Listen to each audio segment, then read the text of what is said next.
as part of a mentoring program. Gil Reyes reports.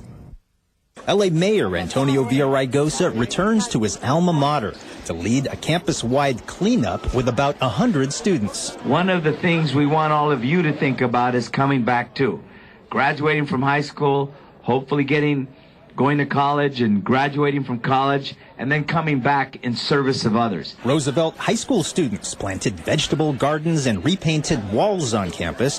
The makeover, sponsored by Marriott and Ritz-Carlton Hotels Community Footprints Mentoring Program. About 120 Ritz-Carlton employees are helping out these kids. Many of these workers employed at the Ritz-Carlton here in downtown Los Angeles, who mentor these students all year long. We teach them life skills, we teach them career exploration. We want to give them insights into the type of careers that might be available. With some helpful mentoring, former Roosevelt student Raul Gonzalez became an artist. In fact, he designed the campus murals students are touching up. I think that we need to invest more into the youth so that they have more of an arts education.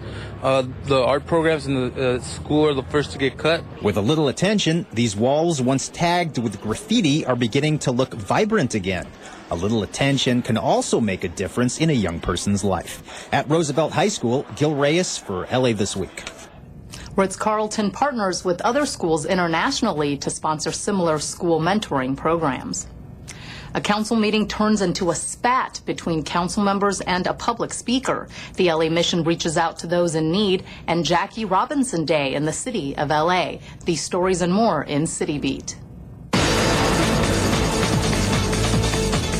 The April 10th council meeting, which aired here live on Channel 35, took a sharp turn when a public speaker directed a Nazi salute at Councilmember Tom LaBonge while he was running the meeting. We're choosing not to air the salute again. A regular at the meetings, Michael Carrion, made the salute after LaBonge reprimanded him for directing negative remarks at council members. When asked by an angry Councilman Paul Koretz how the city can respond, Deputy City Attorney Judy Reel said there was little the council could do. If you're asking me if it's a basis to evict someone from the council chamber, I believe our advice is that it must, in fact, have caused an actual disruption. City Council President Herb Wesson says he is in talks with the city attorney's office about what can be done about the behavior of gadflies at city council meetings from here on out. As the Dodgers begin their 50th season in Los Angeles, Councilman Tom LaBonge and members of Jackie Robinson's family marked the 11th annual Jackie Robinson Day in the city of Los Angeles with a special proclamation in city council chambers.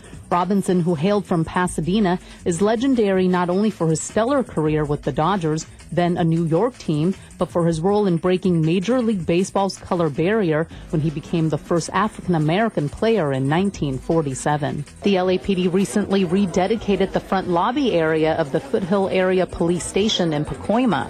One of the highlights of the makeover is a special art piece donated to the station by a local artist. You know, it represents not only those that are here working every single day, but it's also those that have paid the ultimate sacrifice. Numerous Foothill businesses also donated materials, time, and money to the Booster Association for the station upgrade, which included new countertops and windows. The Los Angeles Mission on Skid Row once again held its Good Friday celebration, which included a traditional Easter meal of honey glazed ham and all the trimmings. Kids received baskets of candy, toys, and gifts, while the adults received a foot washing, just like Jesus did for his disciples, and also new shoes. The Los Angeles Mission, as was mentioned in the prayer, provides food and shelter 365 days a year.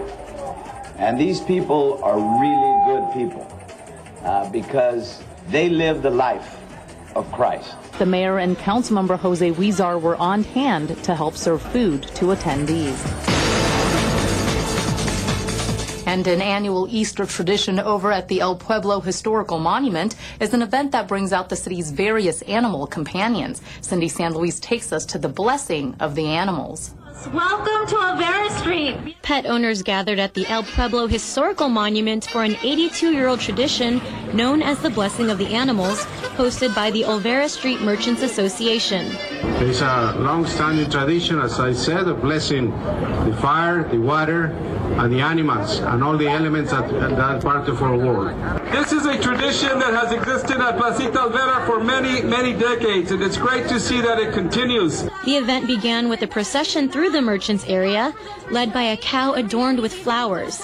The cow represents fertility, and so it was the first to be blessed. And Christ gave us new life, so we celebrate the life of the animals that are part of God's creation.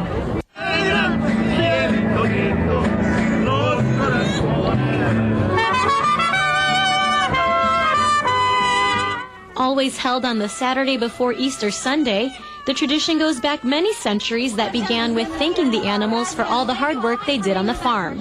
Now we thank the animals for the love they give us, the support they give us, the laughter, and so and the companionship. Animal lovers didn't just bring their pet dogs and cats, they brought other more exotic animals to receive prayer, blessings, and holy water imparted by the Archbishop of Los Angeles.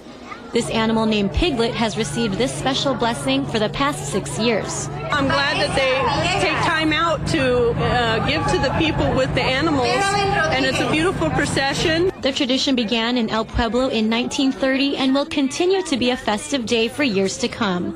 For LA This Week, I'm Cindy San Luis. The event attracts between 3,000 and 4,000 festival goers each year. And some things to do this week: a music and dance workshop at the Disney Concert Hall, helping a school with its fundraising drive, and an exhibit featuring historic maps of LA. Here's an event that's fun for the whole family, especially those with young kids. Minimalist Jukebox at Walt Disney Concert Hall on Saturday, April 21st starts with a workshop at 10 a.m. and ends with a concert at 11. You and your kids will get to make music with the Los Angeles Philharmonic and guest dancers. The Disney Concert Hall is located at 111 South Grand Avenue. For tickets and information, visit laphil.com. Help out an LAUSD school by donating your unused clothing, furniture, toys, and other items in good condition. On Saturday, April 21st, Dearborn Elementary School at 9240 Wish Avenue in Northridge will be holding the last of its 3 collection days for its Goodwill fundraiser drive between the hours of 9 a.m. and 12 p.m. You can help them achieve their goal of raising $1,500 per Goodwill truck that they can fill. For more info, call 818-349-4381.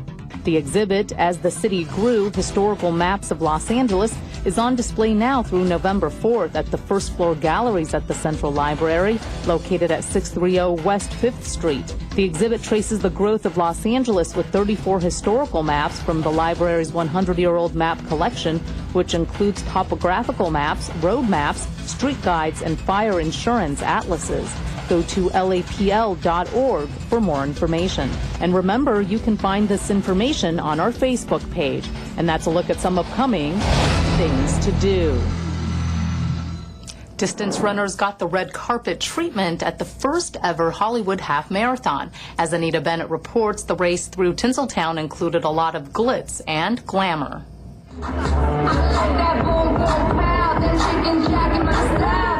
With a little up-tempo music and a lot of folks to cheer them on, thousands of runners and walkers descended on Tinseltown for the first ever Hollywood Half Marathon. Really good, really good. Great atmosphere, nice weather, awesome, awesome. The route, which included separate 5K and 10K starting lines, wound past a series of Hollywood landmarks.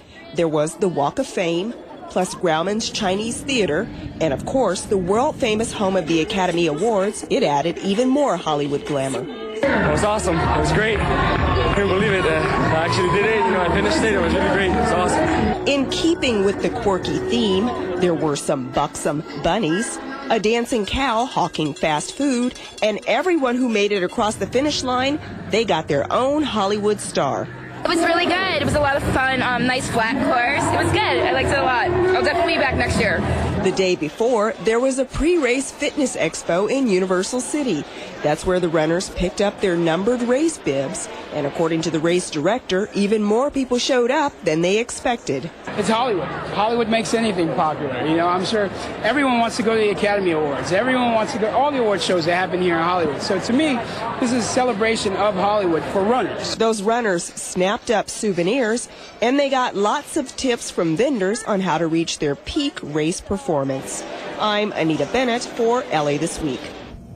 $20,000 in prize money and trophies were handed out at a celebrity-style post-race award show. That's going to do it for this edition. Thanks for joining us. I'm Ellen Chang. A reminder that you could catch us online at lacityview.org. You can also follow us on Facebook to see our featured story of the week. We'll see you back here next week for more of LA This Week.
Came to the U.S. I brought my hopes and dreams for a better life. Since becoming a U.S. citizen, I'm running for public office. I've traveled with the freedom and security of a U.S. passport. And I voted for President of the United States. U.S. citizenship means a better life. I chose opportunity. I chose freedom. I chose responsibility. I chose to become a U.S. citizen.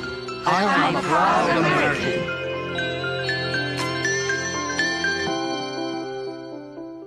Cut. Hi, I'm Craig Irwin in Los Angeles.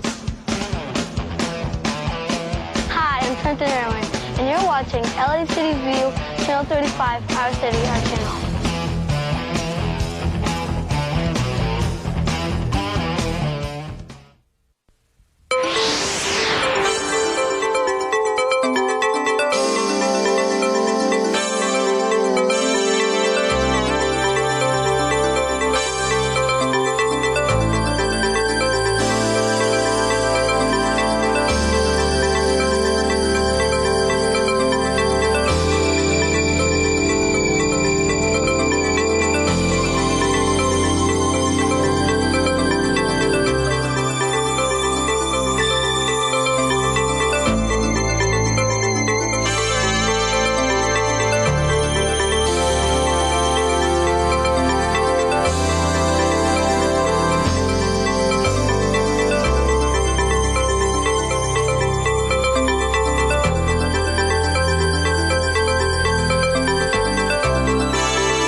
Anyway, good morning. Today is Friday, April 20th.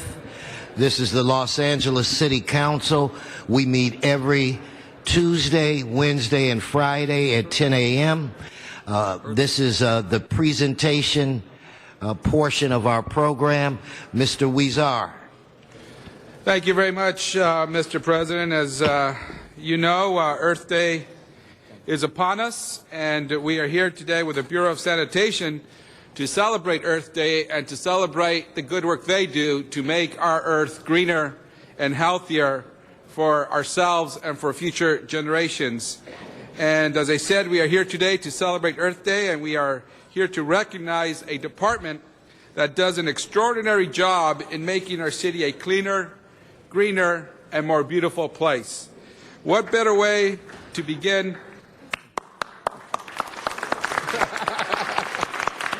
Hey. All right. What better way to begin celebrating Earth Week than by recognizing the Bureau of Sanitation, who cleans and recycles solid and liquid waste generated by residential, commercial, and industrial users in the city of Los Angeles. The Bureau of Sanitation's great work is beyond scope, reaching the entire city. Sanitation treats 550 million gallons of wastewater per day and collects 1.4 million tons of refuse from single and small multifamily residents, 190,000 tons of recyclables, and 480,000 tons of yard trimmings. That's quite a bit for the second largest city in the country. Today, the entire executive staff of the Bureau of Sanitation is with us. And thank you for joining us this morning and for serving as an environmental steward for the city of Los Angeles. I have with us today Enrique Saldivar, the director, Tracy Minamidi. I said it right, correct? I said it right? Chief Operating Officer, Baruj Abkian, our Assistant Director, Adel Hajikali, Assistant Director, Alex Helou, Assistant Director, Jackie David, Public Information Director. She's out working the floor, okay? Paul Gomez. And did I miss anyone? Who else did I miss? And many others of our staff. Many others of our staff. Yeah. And as the chair of the Energy and Environment Committee, it is truly an honor to recognize this hardworking staff today, not only their executive team, but all the workers. On Monday, in honor of Earth Day, the Bureau has partnered with our office and one of our local elementary schools for an Earth Day tree planting event. Euclid Elementary School, my alma mater in Boyle Heights, where I learned my ABCs and how to add 1 + 1. You have a classmate. There's a classmate back here. Somebody went to Euclid. There you go. Oh, yeah. Herman from Boyle Heights. He's got his Boyle Heights t-shirt. We are planting trees, and we will attempt to continue doing the wonderful work they are doing in recycling. That day, we're going to make sure that they continue to do their work. They've had a strong recycling program, probably one of the strongest in the school district. And together, we will plant 2 fruit trees in the school's native garden and 2 other shade trees. So thank you, Bureau of Sanitation, for your great work. On behalf of the City of Los Angeles, I want to present this resolution to the department for all the good work you do, and to the City of Los Angeles residents for thinking of Earth on Earth Day for 2012. Congratulations, Enrique, and to anyone who thinks of making our planet greener.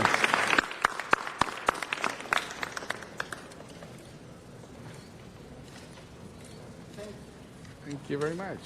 Enrique, it's all yours. In fact, before you speak, we have Councilmember Zine on the queue. Thank you, Mr. President, and I proudly serve on the committee with the presenter, Councilmember Huizar, and with all the complaints we get from the residents and businesses of Los Angeles, they don't seem to complain about the service that we deliver to pick up the trash, to make sure it's done in a timely fashion, to make sure that the water flows right, that the sanitation department does their job. Those pipes that are underground that people don't even know are there do a great service, and your crews that are out there at 3 or 4 o'clock in the morning making sure that the city runs smooth and safe. So I just want to acknowledge you, the director, and your executive directors to keep up the good work, because for all the complaints, sanitation is one department that seldom does anyone ever complain about the services you folks provide. So I want to acknowledge that, let the folks of LA know, because we're trying to save the planet, what's left of it, and sanitation is doing their job to make it happen. Again, thank you and congratulations. Enrique, it's on you. Thank you, Councilman Weezer, Councilman Zine. Thank you, Council, for your recognition, first and foremost, and for your leadership and the mayor's leadership for charting us a path to do so much more for the environment. What used to be waste is now a resource, so we changed solid waste to become solid resources. What used to be wastewater is now clean water, and what used to be stormwater is now watershed protection.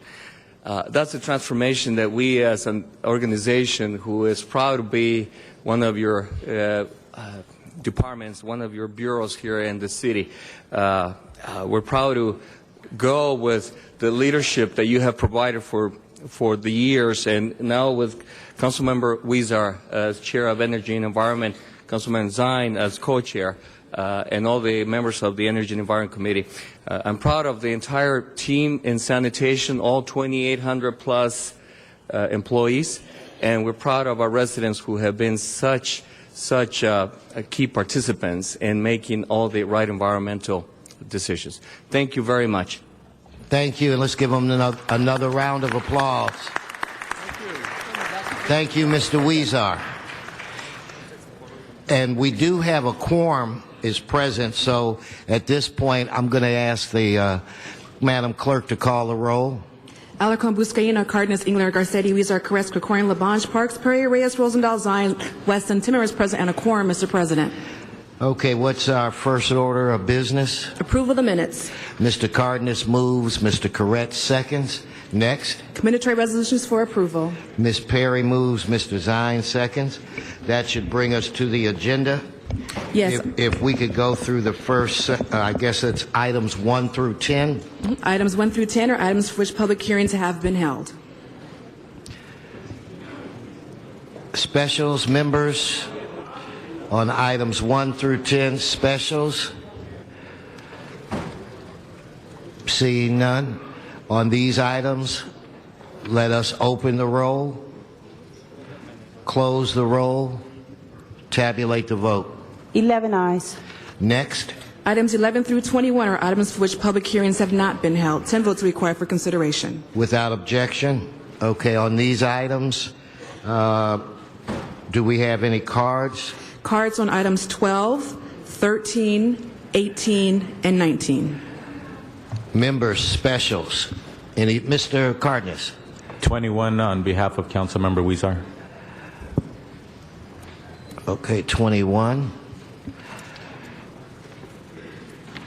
Seeing no more special requests on the remaining items, let us open the roll, close the roll, tabulate the vote.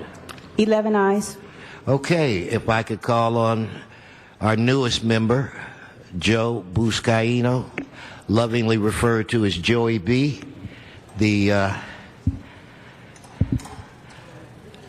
You're in charge.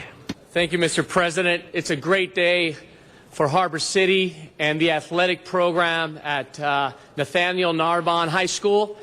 Today we have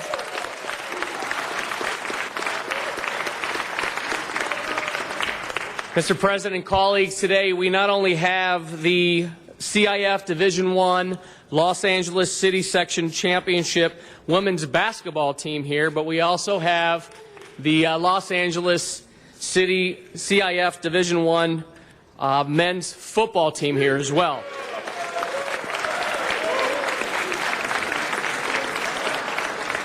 So I would like to ask and call up Victoria Sanders, a head coach of the Narbonne women's basketball team, to join me.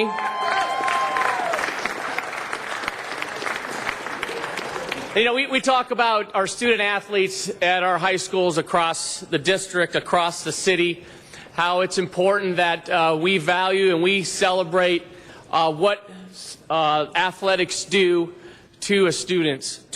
You know, the students are working on commitment, compassion, character, both on and off the field. They talk about the importance of communication, of teamwork, of conflict resolution, and it's great to share this day and celebrate these champions here at City Hall. I'd like to take this time to congratulate the Lady Gauchos of Narbonne High School. And if I can ask them to please stand. The Gauchos defeated Fairfax High School, which is in Councilmember Koretz's district, for the second time. Sorry, Mr. Koretz. But a great game. You ought to be proud of your students as well, Mr. Koretz. They beat them for the second time this season with a final score of 50-44. Narbonne was paced by senior co-captains Kim Pickett and Tori Breshers. Brashears, yes. Pickett scored a game-high 23 points, with Brashears was 1 point shy of a double-double, a performance with 9 points and 12 rebounds. The Lady Gauchos were led by the senior tandem, but could not have won without the stellar performance of freshman Leticia Smith. Here she is. In fact, TT's mom, Octavia Smith, works for our city clerk's office. Just to let you know, Smith had a team-high 9 steals, 3 assists, and chipped in 10 points of her own. So we want to offer our congratulations to the Lady Gauchos on their city championship and a 27-7 season overall. So let's give them a round of applause. We're so proud of you. We love you. And we have certificates for you in the back of the room. So congratulations. Thank you. Good job, guys. Now it's my pleasure to bring up Coach Manuel Douglas, head football coach of the championship Narbonne High School football team. The 2011-2012 Narbonne High School men's football team, the Gauchos, captured the CIF Division I Los Angeles City section title over Carson High School by a final score of 48-32, an exciting game.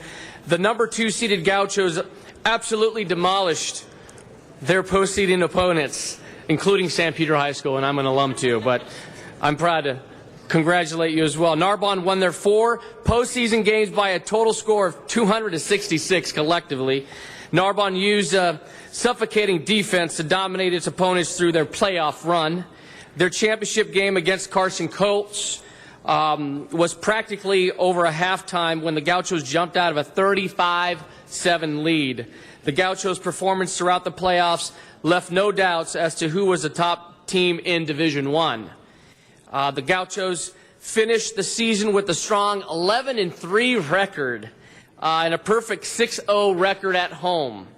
Congratulations to the Gauchos on their CIF Division I Los Angeles City Section Championship, and congratulations to both teams for their successes. You want to say a few words?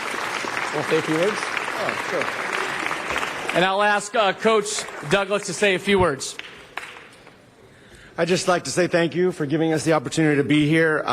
We were very fortunate. We won in 2008, and we made the same trip. It's an outstanding experience for the young student athletes here at Narbonne High School. I think we're a proud representation of what the best that LA Unified has to offer. I'd like to thank our coaches and obviously our student athletes. I'd like to thank our local superintendent, Mr. Romero, for being here as well. And I'd like to thank our representative. Thank you very much for taking the time to honor these young men and women for doing such a job. Well done. Fantastic. And then Coach Sanders, please. I would just like to say thank you on behalf of the women's girls basketball team here at Narbonne, and we really appreciate being honored here today. Thank you. Thank you so much. And also, Mr. Romero, the local superintendent, is here as well. Come on back, Michael. Like to representing local District 8 Superintendent Michael Romero. Yes. On behalf of over 70,000 students in local District 8 for LA Unified, I'd like to thank the council for having us here and Councilman Buscaino. Councilman Buscaino has been supporting kids in the Harbor area for years as a police officer, as you know, and what a blessing to have him now as a council member. I want to tell you, Coach Sanders and Coach Douglas, I have been to many of their games, and I can tell you they're the Coach Woodens of high school basketball and football. and I'll tell you why. Because character development and academics come first before athletics. And these kids here, they're upstanding citizens, and I'll tell you, they not only win with honor, but I've seen them lose with honor as well. So boys and girls, congratulations. Coaches, congratulations as well. And Mr. Buscaino, I think Member Zine wants to speak, which is telling us he's going to be on a roll today. Okay, Council Member Thank you. Zine. Thank you, Mr. President. Councilmember Buscaino, a tribute to the students, and congratulations to all your students, but I want to acknowledge the coaches and the teachers. We hear in the news all these negative stories, but you are dedicated teachers, dedicated coaches, and this is a result of your dedication to the students and the success that they've all achieved. So let's hear it for the teachers, the coaches that have led these groups to success. Teachers and the coaches.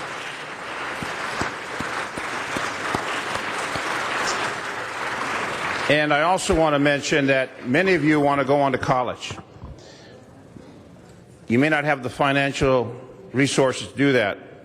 We have programs through the ROTC to pay for college, to get you through whatever profession you wish. If we consist, we'd be more than happy to do that with the students, the teachers, the coaches. So any of you that wish to go on to college, you want to be a doctor, a lawyer, a police officer, a city councilman, whatever you want to be, there are resources available and funding available. And I just want to reach out and let you know that, because many of you athletes have that desire but may not have the financial ability. And we know how people are struggling now with the dollars. We have programs. We'd be more than happy to help with that. So again, congratulations for the victories. Congratulations to the leadership, and continue on with the battle. Joe, you're making District 15 look good. Yes. Thank you. Thank you so much. Thank you, Mr. President. Thank you so much. Is Mr. Weezer available for his...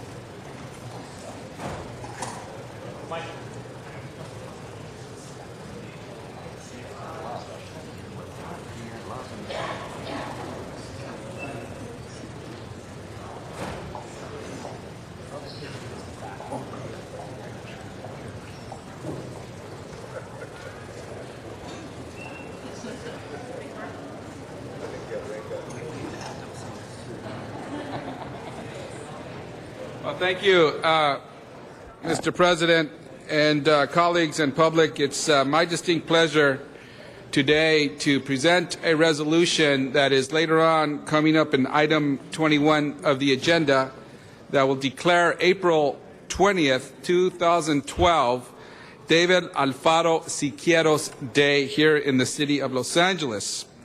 David Alfaro Siqueiros is a man whose history and work has become synonymous with Los Angeles for a number of reasons.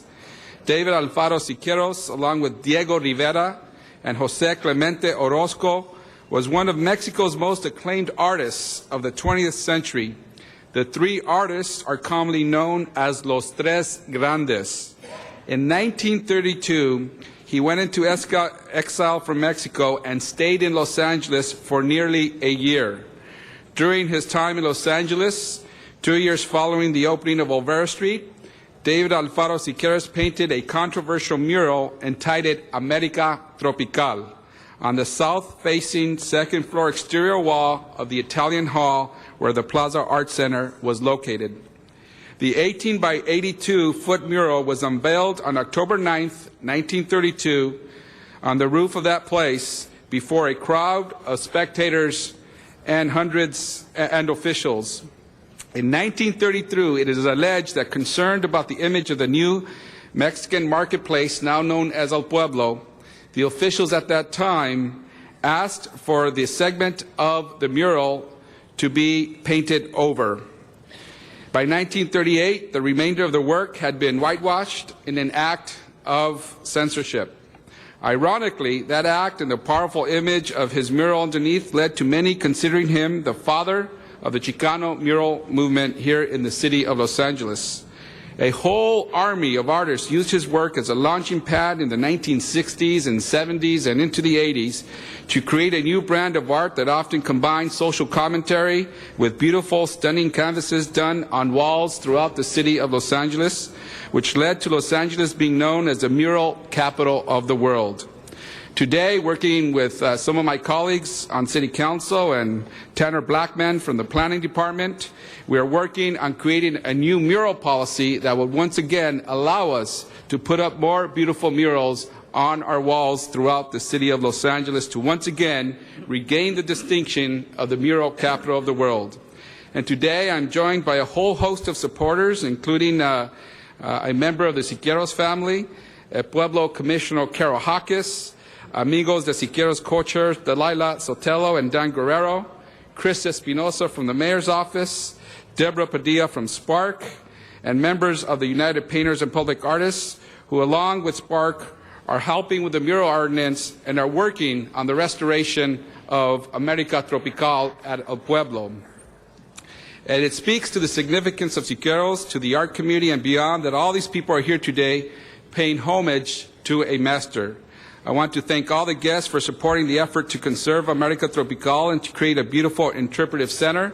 We also have to give a big thank you to the Getty Conservation Institute, who have been trying to do a major conservation on America Tropical since at least 1988.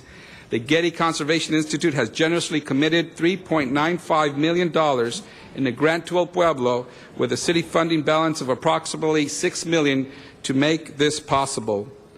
Now, beyond wanting to sing the praises of this amazing artist, we want people to know that the work on the mural and the interpretive center is about 75% done. In fact, in order to safely install the 110-foot-long protective shelter on the roof of Olvera Street, on Main Street, it will be closed this coming few days so that we could put some of the awnings up in that area. We ask for the public's patience as we make this operation possible. And I want to thank the Mayor's Office for their leadership in working to get to this point. I want to thank in particular Chris Espinosa and some of his other staff members as well. I also want to thank the El Pueblo management, the Commission, and the merchants for their help in understanding pushing this project forward. We are hoping to open this fantastic exhibit on October 9th, 2012, in honor of the 80th year anniversary that America Tropical was first unveiled. Now, it's my pleasure to introduce to you at this moment Carol Hawkes, who is a member of the El Pueblo Commission. In fact, Mr. Huizar, if I could just interrupt for a minute, without objection, we will take this item up. Maybe we should vote on it first, then we'll have her speak, and we'll take it from there. That would be great. We can make it official before she either thanks us for doing it or not doing it. Let us open the roll, close the roll.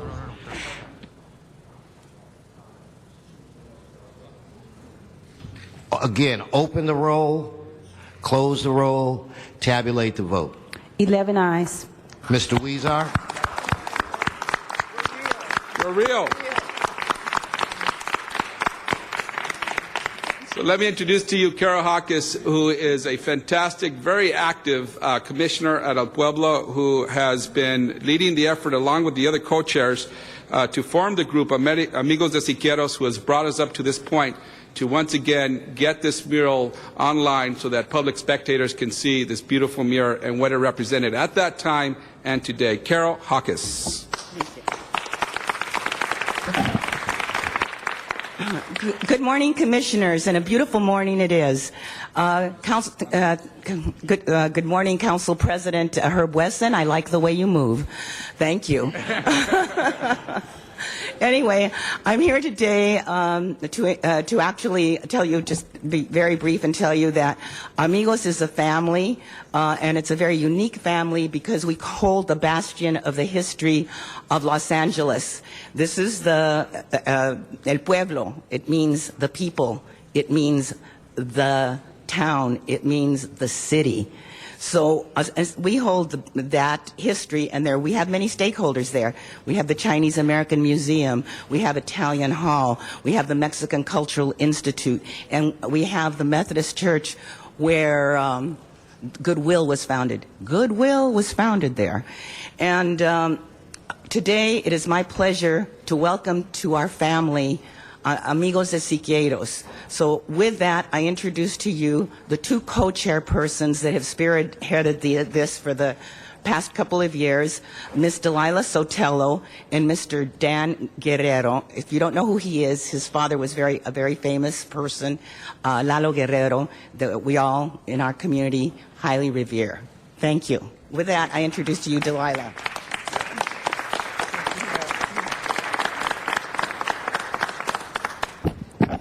Good morning, everyone. As you can see, we call Carol the Madrina of El Pueblo. Her loving passion and her compassion for the stakeholders and the issues of El Pueblo and that really concern us is admirable, and we wish to have her as our Madrina as we go forward. So we appreciate her welcome to the family. The story of Siqueiros in Los Angeles is a story about a bridge. It's a bridge to the past, a bridge between cultures, a bridge that spans an 80-year schism right here in the heart of Los Angeles. The story begins with one man, a soldier, an artist, an activist. Siqueiros, born José de Jesus in 1894, is one of the most prolific artists of the 20th century and is considered one of the founders of the modern mural movement. Inspired by Michelangelo's beautiful statue, José de Jesus adopted the name of David during the 1920s when he spent some time in Europe. But it was the 1930s that truly transformed him into the artist that we know and love today. It was in the 30s that he was arrested, jailed, and exiled from Mexico, turning to Los Angeles in 1932, where he arrived 80 years ago this week to teach at the Chouinard School of Arts in MacArthur Park.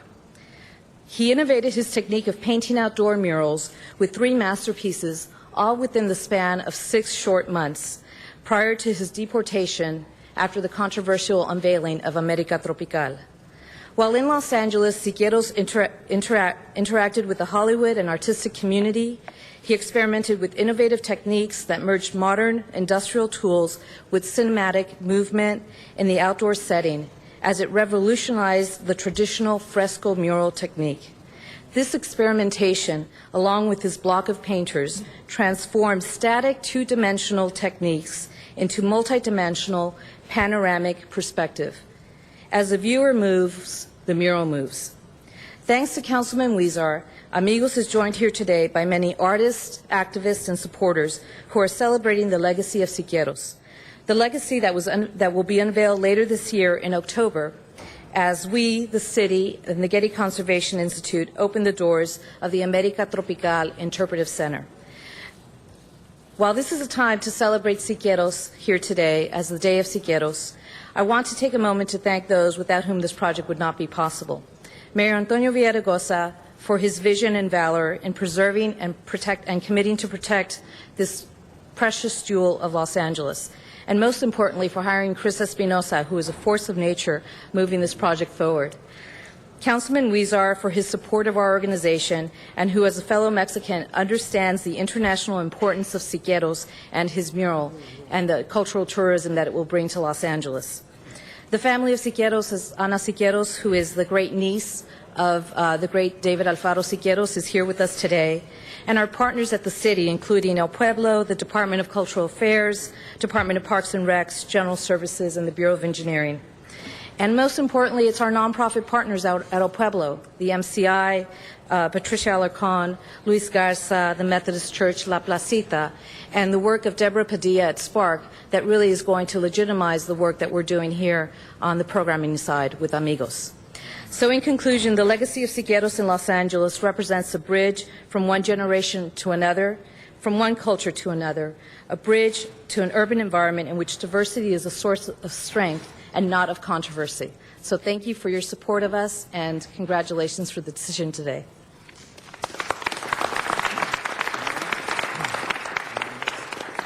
Good morning. Buenos dias. I'm Dan Guerrero and co-chair of Amigos de Siqueiros, and I'm delighted, honored, to be here today to support and applaud Councilman José Huizar's resolution declaring today Dia de Siqueiros in the city of Los Angeles. Maestro Siqueiros, as we know, was commissioned to create a mural reflecting the spirit and historic heritage of our pueblo. reflecting the spirit of the pueblo. And though out of view for many years, that sounds so much nicer than whitewash, don't you think? America Tropical remains a culturally and politically significant work of art, not only in our great city, but internationally. Controversial since the 1932 unveiling, America Tropical reflects a mezcla, a mix of the many fundamental issues facing public art, free speech, and artistic prerogative as hotly debated today as at that long ago unveiling. Amigos is committed to ensure America Tropical continues to impact the local and international world of public art in powerful ways. This year, as you heard, marks the 80th anniversary of the unveiling, and Amigos is creating a series of dazzling, if I may say, special programs, performances, screenings, and multimedia lectures to celebrate not only the anniversary, but the long-awaited re-unveiling, as it were, of the mural, along with the viewing platform and interpretive center. And you can check out Amigos' website for details and dates, which is amigosasiqueiros.org.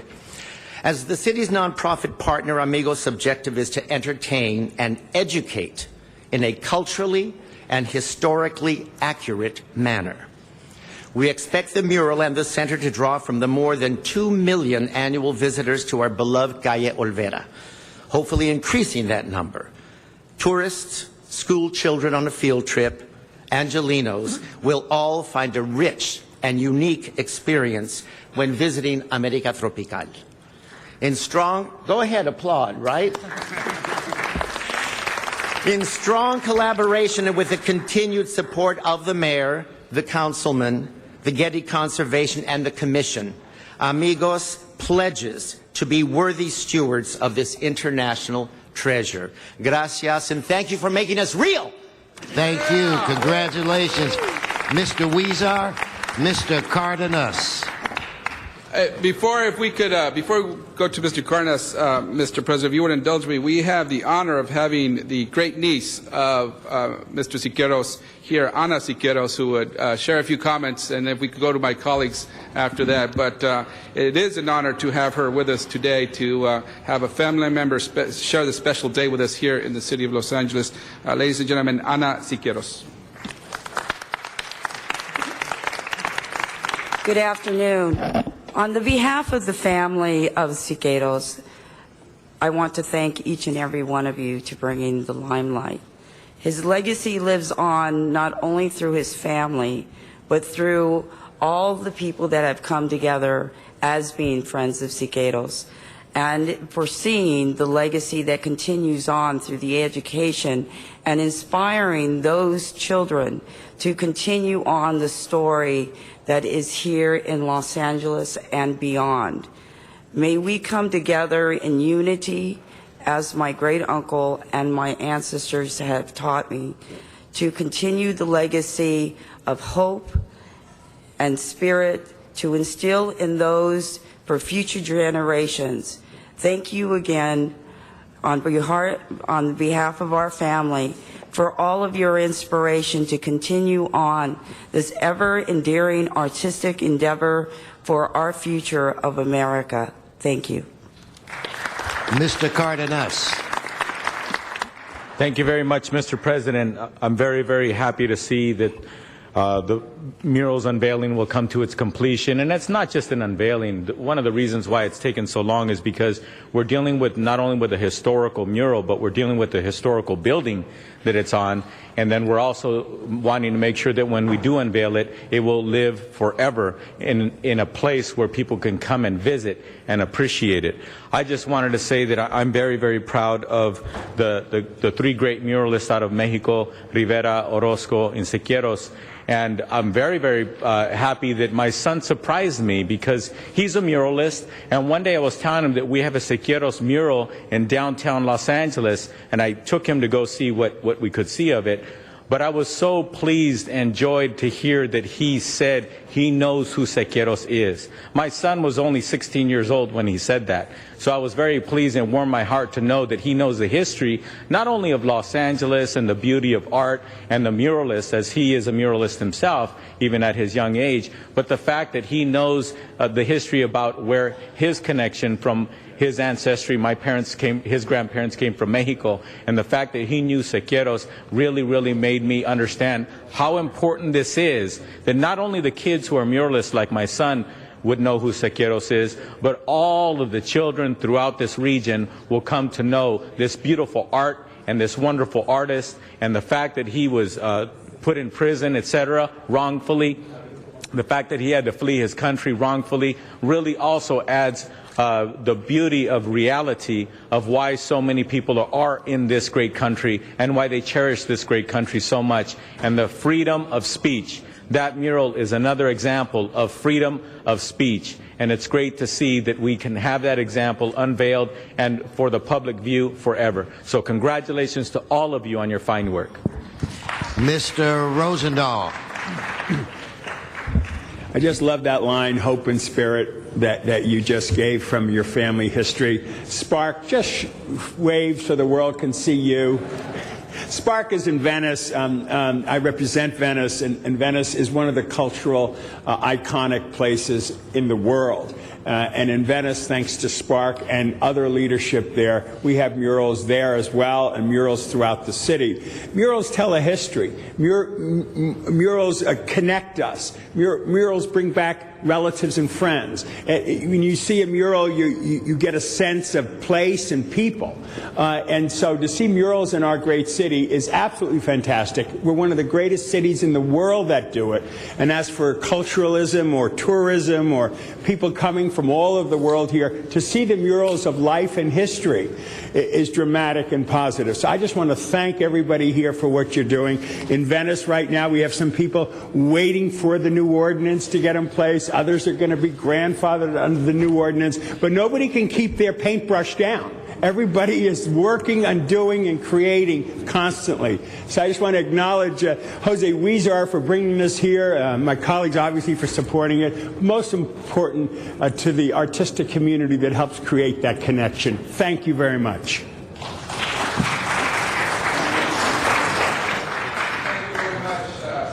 Mr. Garcetti, I'm sorry, Mr. Huizar. Mr. Garcetti. Sorry, I will be brief. And you've said all the words, Mr. Huizar. Thank you so much for doing this. Thank you, the Mayor's Office, for joining with you in the partnership and this amazing team that is behind you. Some artists change your perspective, and some artists are lucky enough to change the medium, and some artists change our imagination. And Siqueiros did all three. And I think you all articulated that history, but it's a remarkable piece of work that we have here that tells a story. I know in a moment we'll be talking to our Armenian American community that's here, and we have two priests in the front row. The image that is in the mural of, the resurrected indigenous crucified figure that is there is a symbol, a powerful symbol of resurrection. And the metaphor of this mural itself being resurrected not once but twice, first appearing almost as a ghost behind the whitewash, and now in a painstaking way, very expensive but necessary way to move forward.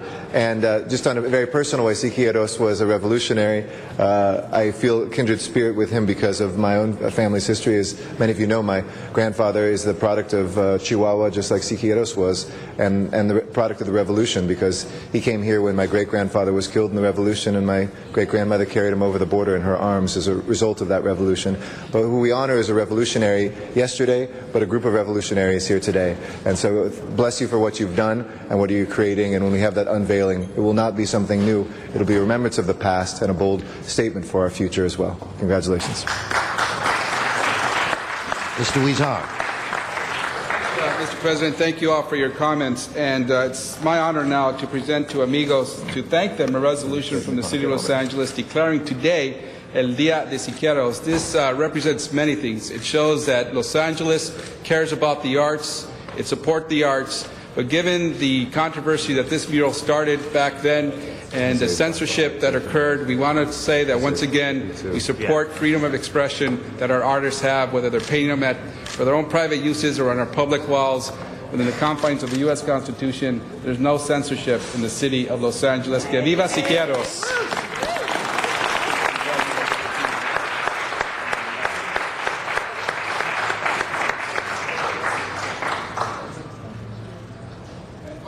President, I want to also encourage people to go to photographer Gary Leonards, who's here taking pictures, Take My Picture Gallery on Broadway to see a retrospective of paintings by an artist, Philip Stein, a friend who worked under Siqueiros, and Siqueiros called him Estano. That name stuck with him. He was his gringo friend, as he used to call him, and Estano was a key assistant to Siqueiros and helped Siqueiros paint 11 of the Mexican muralists' most famous murals from 1948 to 1958. It is on 860 South Broadway at Broadway and 9th. If you want to see some more Siqueiros-inspired murals by one of his closest assistants, it is there for public free viewing. Thank you so much. Thank you, Mr. Huizar. And Mr. Krikorian, if you are ready, sir. Thank you.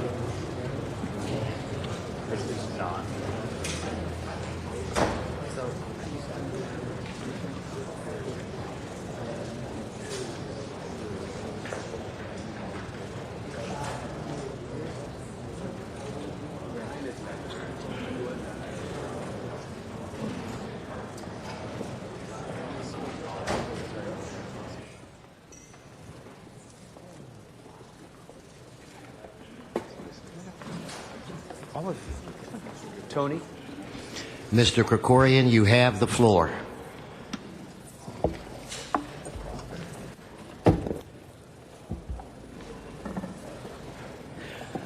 Thank you very much, Mr. President, colleagues. It's a privilege to be able to be here with you again as we commemorate the 97th anniversary of the Armenian Genocide here in the Los Angeles City Council. April 24th, 1915, if you were there in my hometown, where my family's roots come from, in Husanik in Anatolia, if you were there on April 24th, 1915, you would have been experiencing a day like just about any other. Families would have just been still celebrating the spring and celebrating the aftermath of Easter. They would have been enjoying the outdoors, interacting with one another. My great-uncle, Khachadur Nahigian, was probably sitting in his office at Euphrates College. Maybe he was grading papers. Maybe he was listening to some student's excuses for not getting it in. It was a normal day, just like any other. But what the people of Husanik didn't know is that on that same day in Constantinople, the leaders of the Armenian community, several hundred of the leading lights of the community, clergy, academics, political leaders, were being rounded up and arrested and would soon be tortured and murdered. And with that stroke began one of the darkest chapters in human history, because soon the Armenian genocide would sweep out of Constantinople and throughout Anatolia, and within a few months it would reach Husanik. And my uncle Khachadur, as well as so many others, would also be arrested, tortured, and brutally murdered there in his hometown of so many centuries. And as the first genocide of the 20th century swept through the Ottoman Empire, eventually 1.5 million Armenian men, women, and children would be put to brutal, horrible death. So today and throughout this week here in Los Angeles and around America and really around the world, in communities where there are Armenians and communities where there are simply people who care about justice and about preventing man's inhumanity to man, this occasion is marked as a solemn remembrance.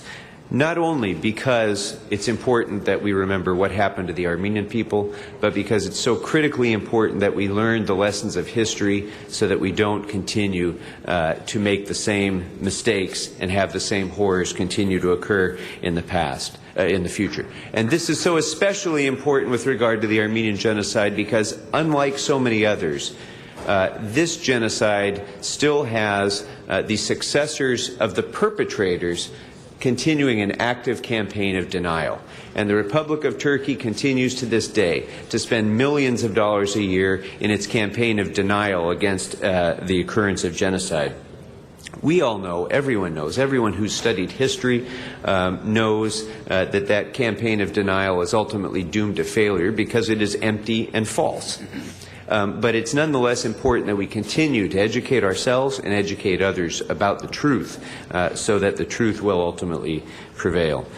When we were here just 2 days ago, and Mr. Koretz led the commemoration of Yom HaShoah, and Dr. Greenstein was here at this podium speaking, a survivor of the Holocaust, somebody who has a remarkable story of infiltrating the SS and being an active warrior against what was going on during the Holocaust. We heard his story and we were all so moved by it because it was a story of an individual that none of us would have known about had he not been here and spoken. And that piece of history, one story at a time, gets lost with the passage of time. My own Uncle Khachadur's story was not something that got passed down from generation to generation in my family. I knew that we had somebody who was killed in the genocide, but it wasn't until I found through my own research, found a book that contained his story that I learned the facts of it. And so with each passing year, it's now been 97 years since that fateful morning of 1915. With each passing year, there are fewer and fewer survivors and witnesses who are able to tell these stories. And if we don't continue to carry the torch forward, then that memory will be lost to the sands of time forever. And that's why preservation of these stories is so important. 2 years ago, you all joined me in welcoming to this chamber Dr. J. Michael Hagopian, a survivor of the Armenian Genocide, the chairman and founder of the Armenian Film Foundation. And as a filmmaker, Dr. Hagopian interviewed 400 survivors and eyewitnesses of the Armenian Genocide and filmed them on 16mm film. This archive of film is one of the most important assets of truth that we have anywhere in the Armenian community or in the world.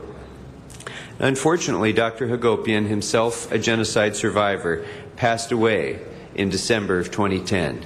And with his passage, again, we lost one more voice that could speak the truth of the genocide. But thankfully, his legacy is still alive and will be alive, we hope, forever in his life's work of these recorded interviews. And I'm very pleased to be joined today by Dr. Hagopian's widow, his wife and partner of so many years, such an important part of his legacy and his work, Antoinette Hagopian, who's with us today.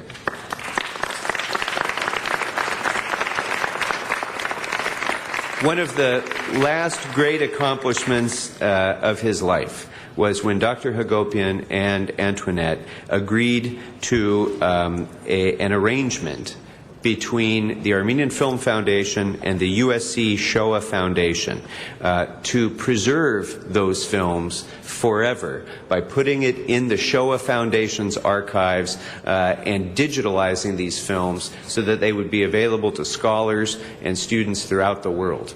And this is the next great step forward, I think, in presenting the evidence of the genocide, because these 16mm films themselves will fall victim to time as they age and decay. So this step forward of joining together the efforts of the USC Shoah Foundation, which of course, as you all know, was the brainchild of Steven Spielberg, who created the Shoah Foundation precisely to preserve stories like Dr. Greenstein's and others who were eyewitnesses to the Holocaust.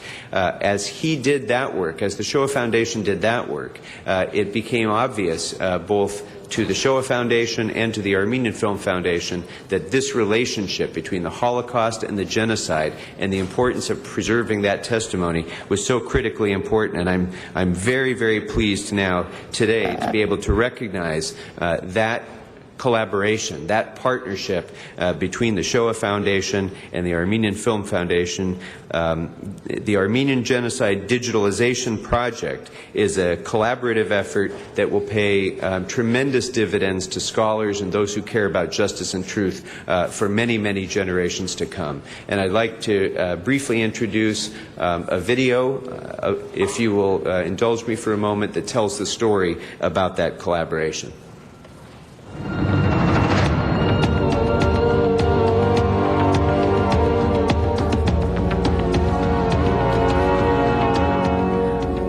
They were the last ones standing, the few of the many, the survivors, the eyewitnesses. Their testimonies are evidence of the barbaric carnage of the Armenian genocide. I saw with my own eyes one woman didn't have no milk in her breast, so her baby was crying. One of these Turkish soldiers grabbed the baby by the arm, tossed the little thing up into the air, and another Turkish soldier caught it with his bayonet on his rifle. She made a little squeak, and she was gone. We used to see bodies floating down the river, you know, and as we tried to swim to them, but the current was so fast that we couldn't catch up with them. Hundreds and thousands of them. They would torture all the professors. With one professor, Tani Kejan, who was the head of the Armenian group in Kharpest, they pulled his eyes out and sent it to his family. Now an opportunity to share these interviews with the world. Tonight, we honor USC Shoah Foundation Institute for supporting the new Armenian Genocide Digitization Project. What happened was a genocide, factually, historically, and anybody that wants to engage in a conversation around that is not engaging in controversy, they're engaging in denial. And we don't accept denial. The Shoah Foundation Institute was founded by legendary filmmaker Steven Spielberg, who wanted to record for posterity the testimonies of Holocaust survivors. I wondered how many other people want to speak about their experiences, want to remember, want to return. Now part of USC's Dornsife College of Letters, Arts, and Sciences, Spielberg's foundation has built one of the largest digital genocide archives in the world. With over 52,000 Holocaust interviews, it also includes testimonies from other genocides. Visual, online, available with the touch of a button. Advanced software allows students and researchers around the world to search the digital archive with a wide range of keywords, including name, birthplace, and experience. The search engine is supported by one of the fastest university supercomputers in the country. And now there will be a powerful addition. Starting with 400 interviews from the Armenian Film Foundation, the testimonies of Armenian genocide survivors will be included in this digital visual history archive. No longer will these interviews be on dusty shelves or inaccessible private collections. For the first time, students, researchers, and journalists around the world will have access to these rare testimonials with the simple touch of a button. You see the people, you hear their voices, and you know that they lived through this. They're just regular human beings who are thrust into the worst of circumstances. Even if I really only was interested in a 5-minute video, more often than not, I would end up wanting to watch the rest of this person's interview for 3 hours. I needed to hear the rest of their story. I couldn't just watch a little bit of what they had to say. The goal is to bring together all the collections of interviews of Armenian genocide eyewitnesses from the United States and around the world. These testimonies can be made available on the internet through Shoah's powerful visual history archive. J. Michael Hagopian's collection of some 400 interviews is absolutely indispensable. It's not only about the genocide, it's about our culture, the language that we will hear, the stories. It answers so many questions. I think it's a game changer. Instead of releasing the husbands, they murdered them and butchered them during the night and buried them in a big grave outside of the city. I think that the archives are actually the last act of defiance. If you think about it, the Nazis intended to wipe out the Jews with no memory, no voice, no final word. It was fully intended during the Armenian genocide that all Armenians would be murdered with no voice, no memory, no history. The point at which those survivors choose to give their testimony and place it into the public domain the way in which they have chosen to do, that is an act of defiance and resistance which says, we survived, we outlived you, and our voice will go on in perpetuity for generations to come. And that's what makes their voice so very powerful. They did an inhuman thing to Armenians, and any Armenian cannot forget it. Never, never.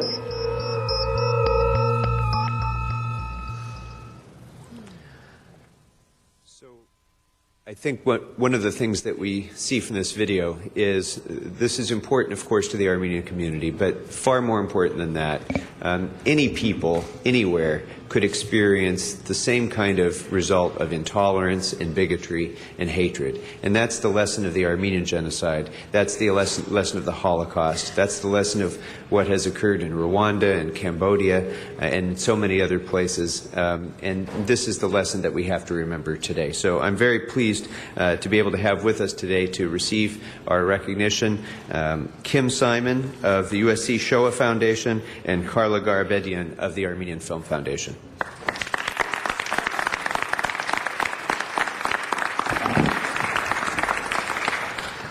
Thank you, Councilmember Krikorian and Councilmember Garcetti for co-hosting this morning's Armenian Genocide commemoration that we had in the Rotunda. And thank you, City Council President Herb Wesson, for welcoming us all into the Council chambers. The USC Shoah Foundation Institute is honored to be recognized today alongside our colleagues at the Armenian Film Foundation, as well as the 9 Armenian American community activists. When Steven Spielberg established the Shoah Foundation in 1994, he and thousands of people worldwide did so with a determination to give voice to 50,000 survivors and other witnesses of the Holocaust in 56 countries and 32 languages. Our work has since expanded to include the voices of survivors and witnesses of other genocides. And we are grateful for the partnership we have with the Armenian Film Foundation to make the nearly 400 testimonies taken by filmmaker J. Michael Hagopian accessible in our Visual History Archive so that scholars, educators, and students may find pathways to connect the stories to their lives.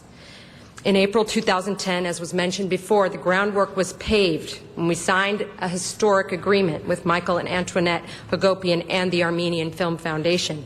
We've been working closely to raise funds and prepare for the preservation and dissemination of the largest collection of filmed interviews of survivors and witnesses of the Armenian genocide.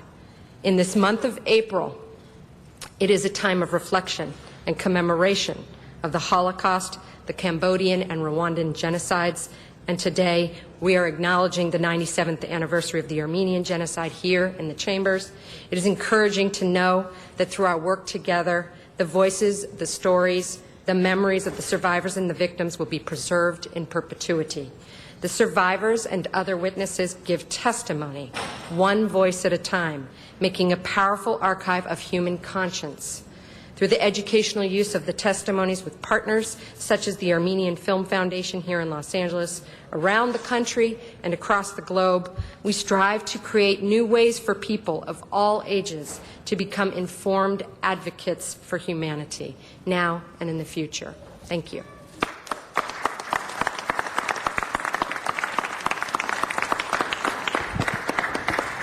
A week ago today, I was standing in the United Nations showing the very footage that you saw in that video to an assembled group talking about the whole idea of preventing genocide. And while viewing Michael Hagopian's film, which featured these survivors, 2 Turkish diplomats walked out.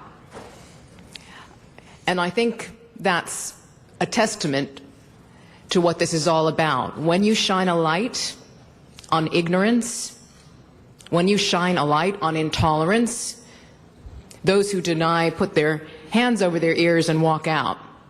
And by the same token, when you shine a light on the truth we can have more understanding. As Michael Hagopian said, you cannot have understanding without truth. And that's what this collection of testimonials, not only from survivors, but also from witnesses, American diplomats, missionaries, people from all over the world who saw with their own eyes what happened. That collection is now going to be preserved and made available worldwide so that we can fight the forces of denial and we can honor our survivors. Thank you very much for giving us this opportunity. Thank you. Mr. Krikorian. Thank you, Carla. Thank you, Kim. And on behalf of the entire City Council, Councilmember Garcetti and I would like to present to the USC Shoah Foundation Institute this resolution of thanks and appreciation, and also to the Armenian Film Foundation. Carla, thank you very much. Mr. Krikorian.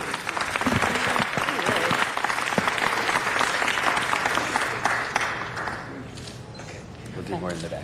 There are members. Okay. There are members in the queue. Before we do, Mr. President, one final point I wanted to make and introduce a few of the other people who are here with me today. All that we've talked about today is about teaching and about communication. And really that, I think, is the critical element of this, is that what we need to do is continue to pass this torch of knowledge about this atrocity and other atrocities to the next generation in order to prevent the occurrences in the future. And I'm joined today by a number of community activists who maybe don't get the recognition that they deserve, but under the radar of their own volition, through their own efforts, are making a difference every day to try to do that education and that communication. And so I just wanted to take a moment to recognize some of them. First, Natalie Kalbakian, who is an honors student at Pilibos Armenian School, and as a member of Junior State of America, she arranged for the passage of an Armenian genocide resolution at the statewide 2012 GSA convention, educating high school students throughout California about this. Natalie Kalbakian. Ellen Asatrian and Nadeg Kitsinian are young leaders of the Armenian National Committee of America. Ellen is the executive director of the ANC in Glendale, and Nadeg has been the chairman of the ANC San Fernando West Valley chapter for the past 3 years. People working at the grassroots level to achieve the success that the largest Armenian grassroots advocacy organization in the country has achieved in their neighborhoods, neighbor to neighbor. So Nadeg and Ellen, thank you for your work. Let's give them a round of applause. They deserve that. At least they deserve that. Ara Khachaturian and John Kosakian have been editors and publishers of Asbarez newspaper at one time or another, between the two of them, for as long as I can remember. Asbarez newspaper has become, through their efforts and through their vision in modernizing it, the largest, most widely read Armenian publication in the United States, and I think probably the world, together with its sister television channel, Horizon. So through their efforts, John and Ara have both done incredible work in spreading the word about this history throughout our country. So for that, I thank them as well.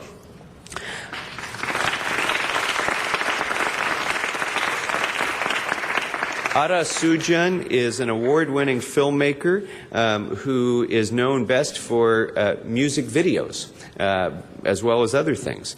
But through his work, especially working with System of a Down and Serge Tankian, the work that he's done in conveying the message of the genocide through music video has reached people for whom it would otherwise be completely inaccessible. You have kids in the Midwest who've probably never met an Armenian who know about the Armenian genocide because of System of a Down and the music videos that Ara Sujan has prepared. So Ara, thank you very much for your great work.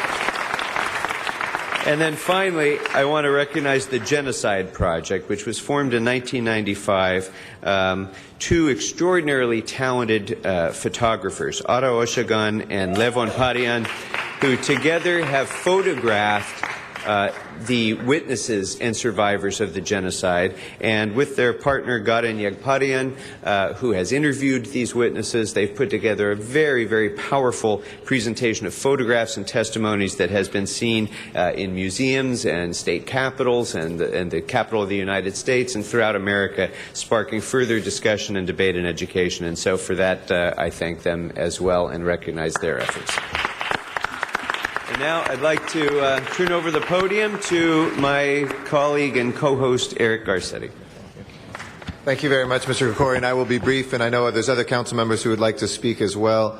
I just want to say, first of all, thank Councilmember Krikorian, who came here before he was council member when we used to host these commemorations each year, who has been an incredible leader in the community, but in the human community. His speech on Wednesday when Mr. Koretz had the commemoration of the Holocaust was one of the most moving speeches I've heard from a colleague in my entire time here.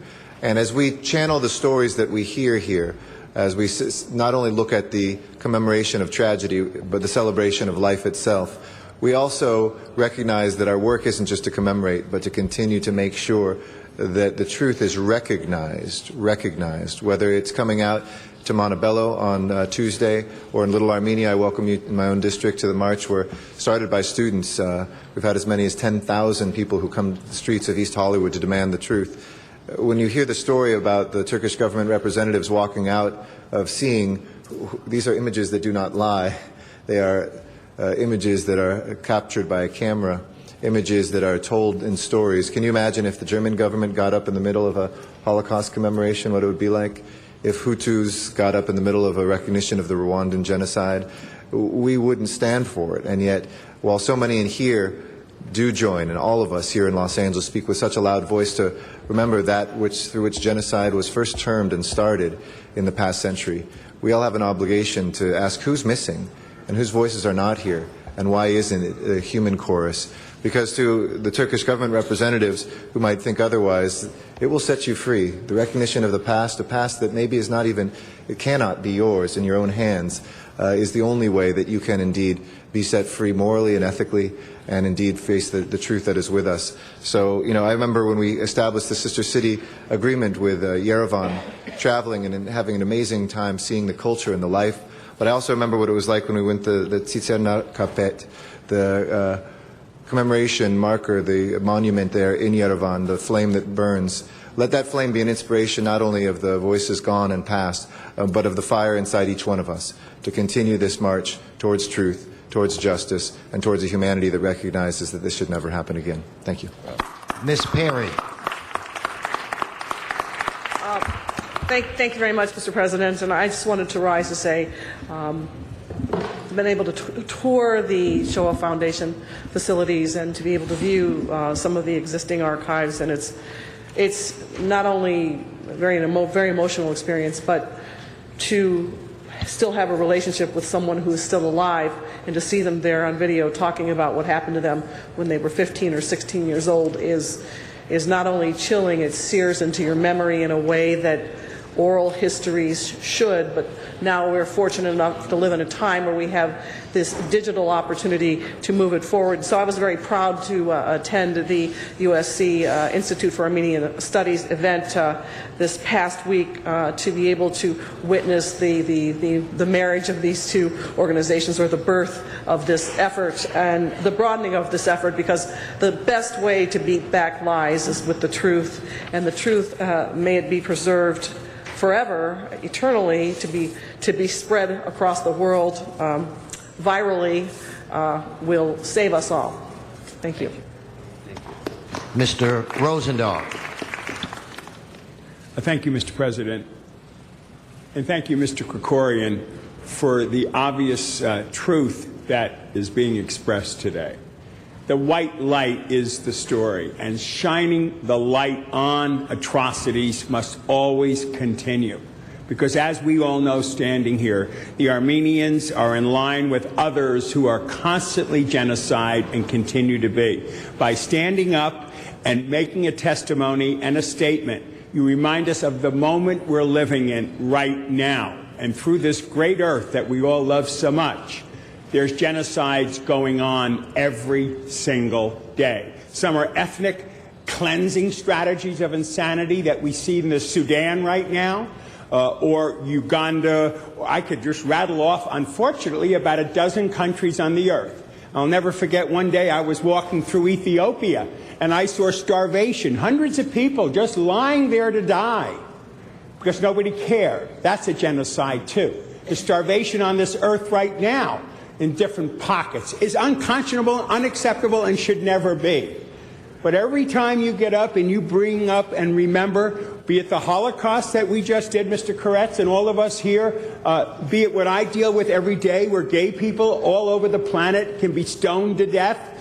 Murder is fine if it's gay people or lesbians all the time, or all the ethnic cleansing that goes on in the earth. So we need to stand up.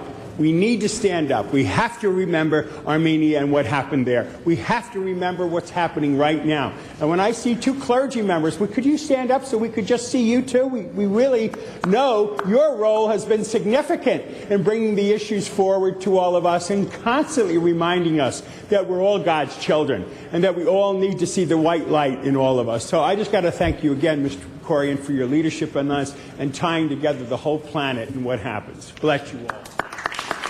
Mr. Koretz. Thank you, Mr. President.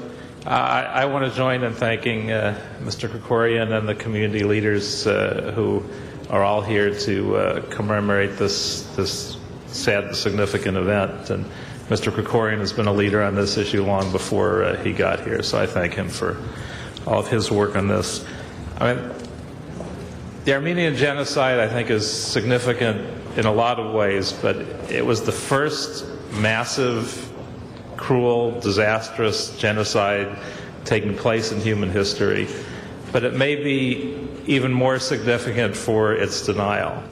And that denial was used by the Nazis to justify the fact that they could engage in genocide without worldwide outcry and without repercussions, so they thought. And really, the fact that the world didn't engage in that outcry really did lead to, in some ways, to the Holocaust that took place. And if we want to be sure we prevent that kind of genocide in the future, I think we have to somehow bring an end to this denial and get worldwide acknowledgement, including by the United States government, including by the Turkish government, that this actually happened. I mean, I had a couple experiences with that denial directly. As some of you know, when I was at UCLA, I took a three-part class in the history of the Ottoman Empire.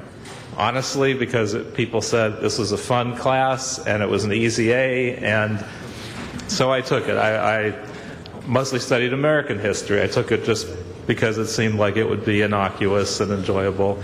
And the first two quarters were excellent and I believe factually accurate and interesting.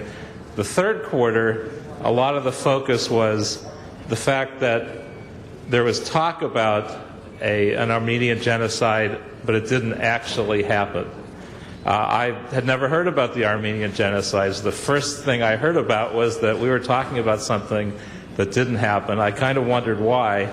And then we started to have protests that got louder and louder and angrier. And I talked to people and understood what all that anger was about, that this had really taken place, and that this professor, Sanford Shaw, had access to the Turkish archives, but in exchange, when he talked about the Armenian genocide, he had to deny it.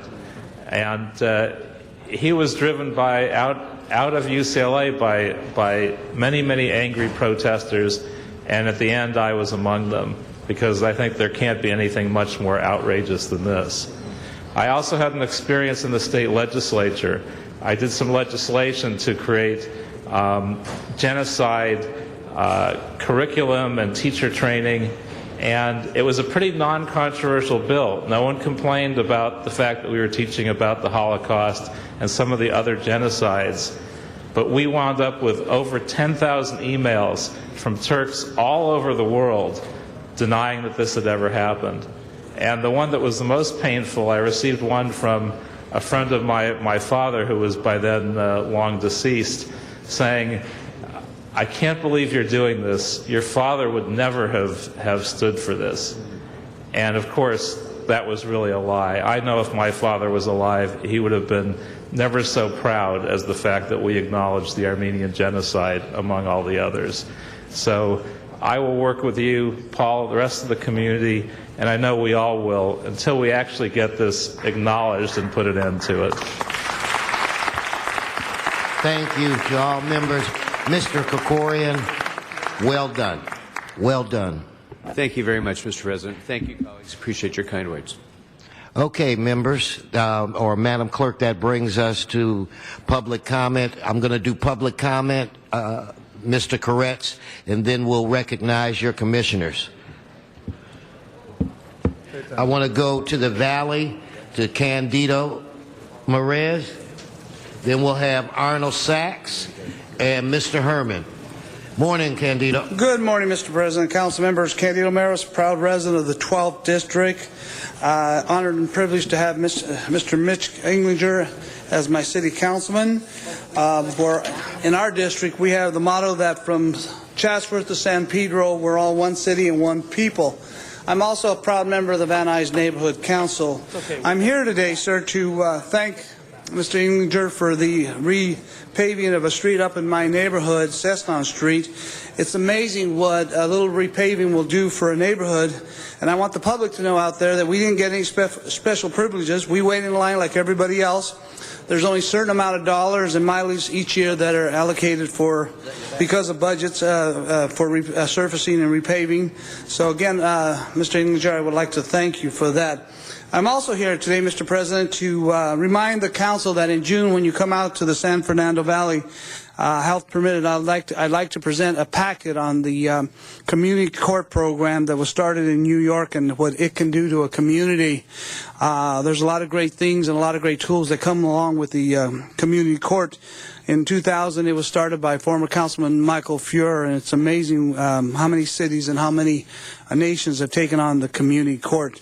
And I was honored and privileged to be here today, Mr. President, as we, the city honored a muralist. I apologize if I can't get his name. I have the agenda here and I don't see his name on it. But each and every one of you, Mr. President, are like that muralist. You have your district, and that's your canvas. And if you don't take care of it, it fades away. It needs repair. And I think the community court can help each and every one of you restore and rebuild and revitalize your neighborhoods. It doesn't matter which district you're in.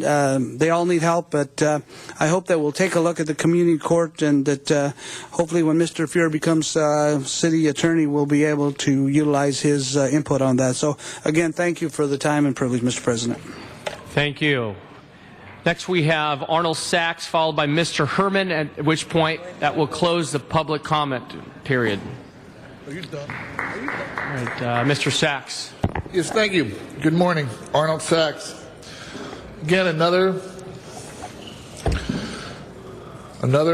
obligation, another recognition of another genocide.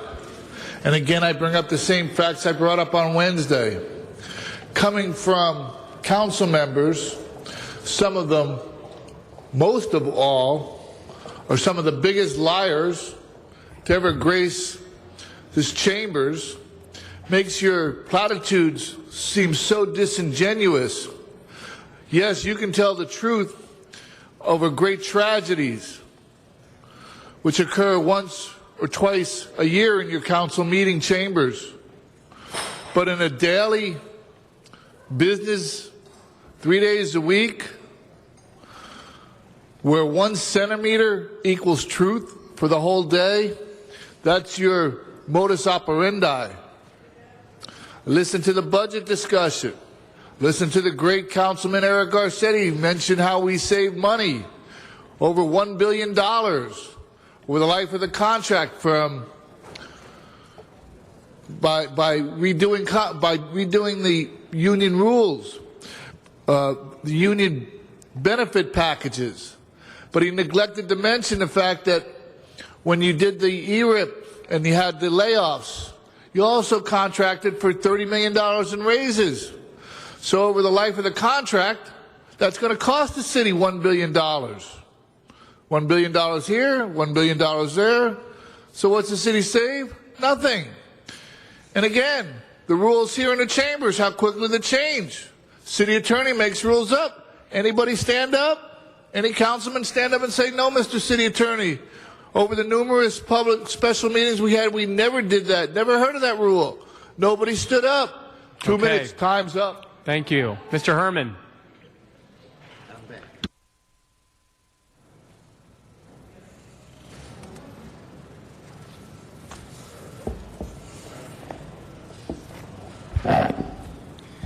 Fellow constituents, citizens of Los Angeles, is there still ignorance and tolerance in this world today?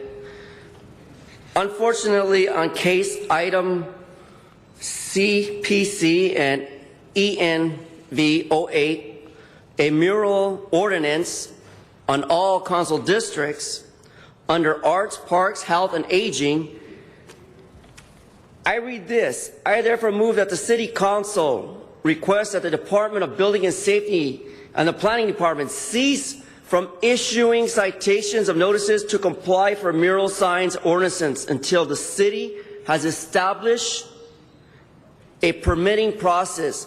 This permitting process has been going on for well over, I believe, only 10 years. And throughout this timeline, we have seen unauthored graffiti murals, arts placed in our communities. And at what expense? At the expense of all of you, the taxpayers. We, the taxpayers. Why? Because the nuisance abatement program, the blight of nuisance of this ordinance and its delays has created the problems in your community.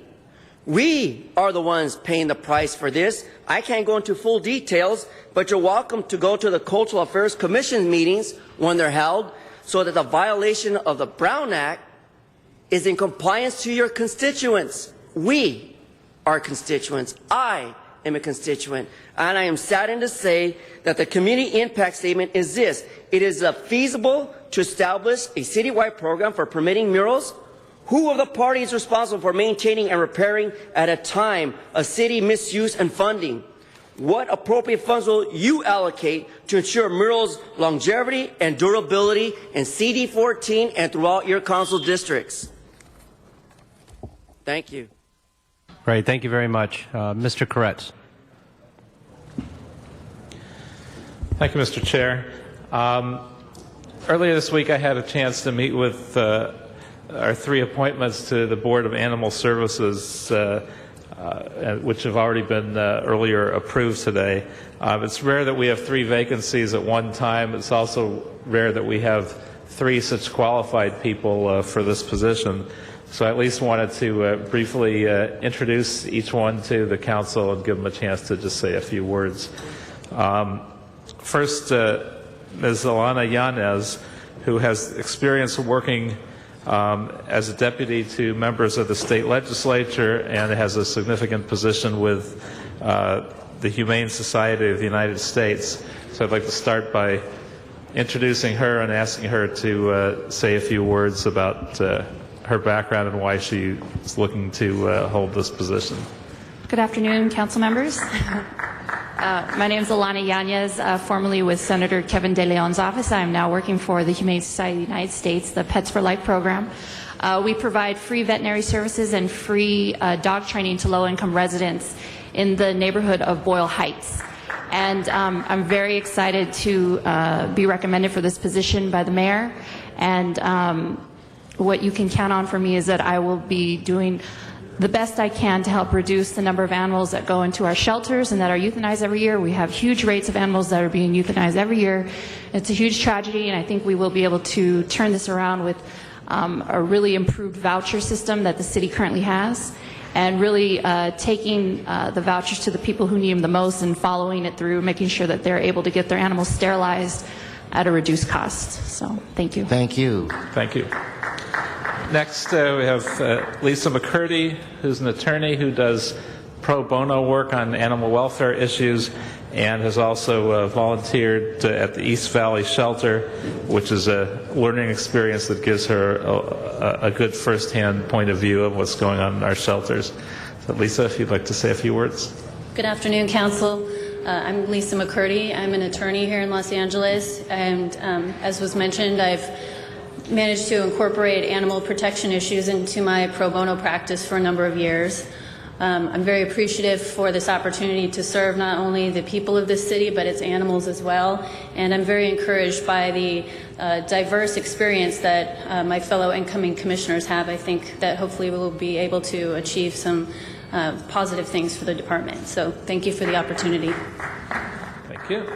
And lastly, I'd like to introduce Dr. Jim Jensvold, who is an oral surgeon and assistant director of the PAW Project, and who we worked with closely in our efforts to ban cat declawing here in the city. Thank you. As Mr. Koretz said, I'm Jim Jensvold. I live in West Hills. I've been volunteering with nonprofit animal organizations for 15 years. These organizations have provided medical care for animals in need, provided educational programs, and promoted pro-animal legislation in the state and in local governments. I support the stated goals of the Mayor of Los Angeles and the City Council to try to make Los Angeles a no-kill city. I think the Council and Mayor's Office have made considerable strides in that direction, particularly, for example, with spay and neutering legislation. I know there's other programs and legislation in the works, and I hope that with the approval of the Council I can further advance policies that will help animals and move Los Angeles closer to a no-kill city. Thank you very much. No, thank you all so very much for coming, and you've already been confirmed by this council. So we look forward to working with these three very qualified individuals and moving eventually the city towards a even more humane and a no-kill city. All right, thank you, Mr. Koretz. Let's take up item 12. I think that's our next item, and it was called special by for cards. Mr. Arnold Sachs, if you could come forward, please. Mr. Sachs.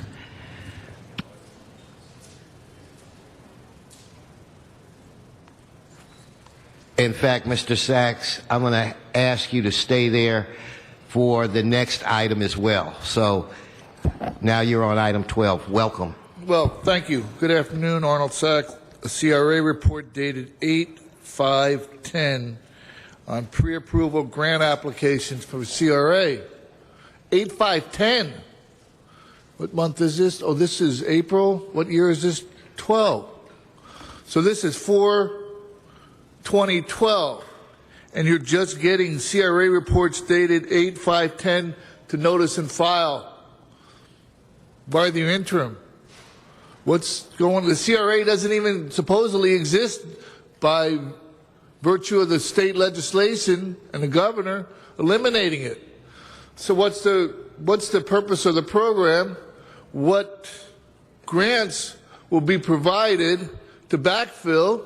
How does this affect the rollover that was talked about, the over $600 million in rollover CRA funds? And we just had Councilman Vizcaino get some funding for a CRA project in his district, yet Councilman Reyes wailed that he couldn't get funding for sidewalks in his district, and he's got Walmart coming in. Now, how can Councilman Vizcaino, who's been in office for 2 months, get grant funding from CRA? Councilman Reyes, who's been in office for almost 10 years, not be able to get the funding. But we got a program, applications from August 2010, they're going to be approved by the council. So the truth stands on its ear. Thank you. Okay, again, stick around, Mr. Sachs. No members on the queue. Let's open the roll, close the roll, tabulate the vote. Was I too fast? Let's do it again. Open the roll. Close the roll. Tabulate the vote. 11 ayes. Okay. All right. We're now on item 13. Mr. Item Sachs. 13, site-specific tax financing for administrative fees. And again, I'm wondering, you might have heard something in the news regarding the sale of the Dodgers on a site that would have changed hands ownership, except the fact that Frank McCourt has kept 50% of the parking lot property. So I'm wondering if that loophole, Prop 13, deals with any of these administrative fees, because that's going to cost the city $2 to $3 million a year, because that property doesn't get reassessed because the land hasn't really changed owners. 51% of the land, over 50% of the property hasn't changed hands. So while you're looking at collecting site administrative fees, why don't you look into sending a letter to the state legislation? Like, we know that they pay attention to what goes on at city council because it's almost becoming a mini state legislation in and of itself. So maybe you could do that and see what they can do about closing that loophole. In fact, Mr. Sachs, just hold your ground there. No speakers on this queue, queue, so let's open the roll, close the roll, tabulate the vote. 11 ayes. Okay, that brings us to item 18. Correct me if I'm wrong, Madam Clerk. You're correct. Item 18. Okay, Mr. Sachs. Yes, thank you. This is just a small little item. 2 highly visible signs, and I take concerns with the wording of highly visible. Will these signs be lit? Will the people that live within that neighborhood, how long will these signs be lit up? Will there be hours of operations regarding these signs? Are they included? How well lit will those signs be? I remember an incident in one of the beach cities where people complained because a church wanted to have a sign that was lit that would be brightly lit into the evening. And in a residential area, well, that would shine into people's houses. So has that problem been addressed with these highly visible signs? And it's so wonderful to have the 5 sitting members of the city council listening to this commentary, but I thought a quorum was at least 10.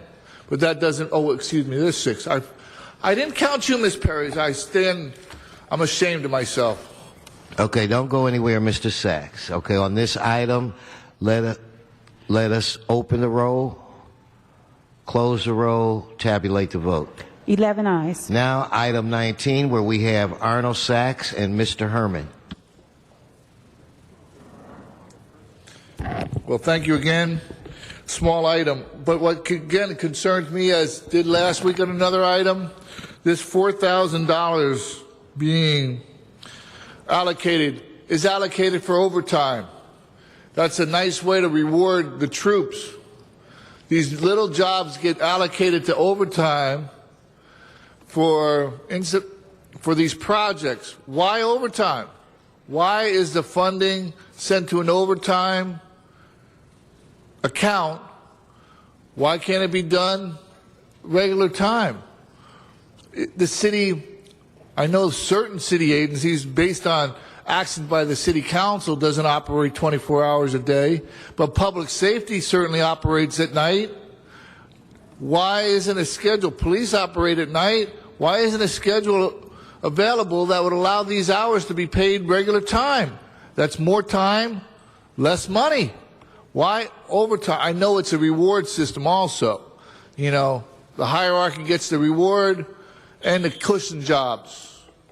Thank you. Mr. Herman, please come forward. Yes, if I'm correct, item 11 and item 21 of my card were somehow misplaced, but I will proceed on item number 19. As we may know that DOT is responsible to facilitate control on traffic. In regards to that barrier on Soto and Boyle Heights and CD14, that barrier is still there.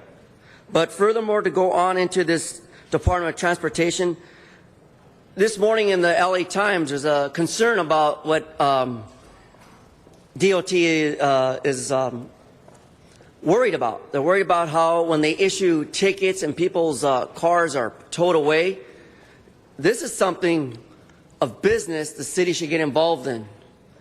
And so I'm going to end this comment and say, please, furthermore, in the future, Mr. Wesson, and those of you in council, if I do place a card, give me an explanation as to why it was not placed in order for me to be heard during the public comment or even during a time when it's an item on the agenda. And Thank you. of course, I will do that, Mr. Herman.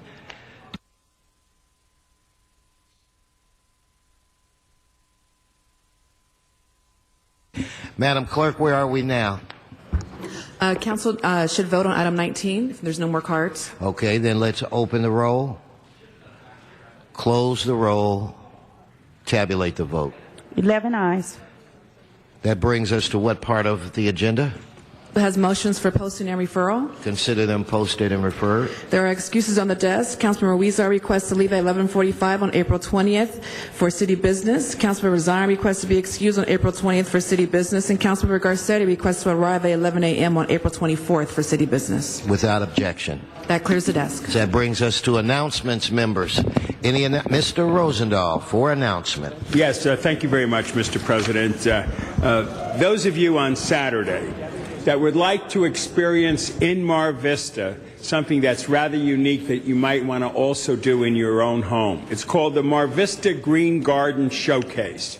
What this is a tour of drought-resistant landscapes, edible gardens with sustainable features ranging from composting techniques to water capture practices, urban farm range from aquaponic farming to 6 gardens with chicken coops. This year, the tour places special emphasis on the critical need for ocean-friendly gardens and California native gardens that support much-needed pollinators such as honeybees and monarch flies. Folks, if you're interested in this, is amazing. We have over 100 homes in Mar Vista that have gone this route.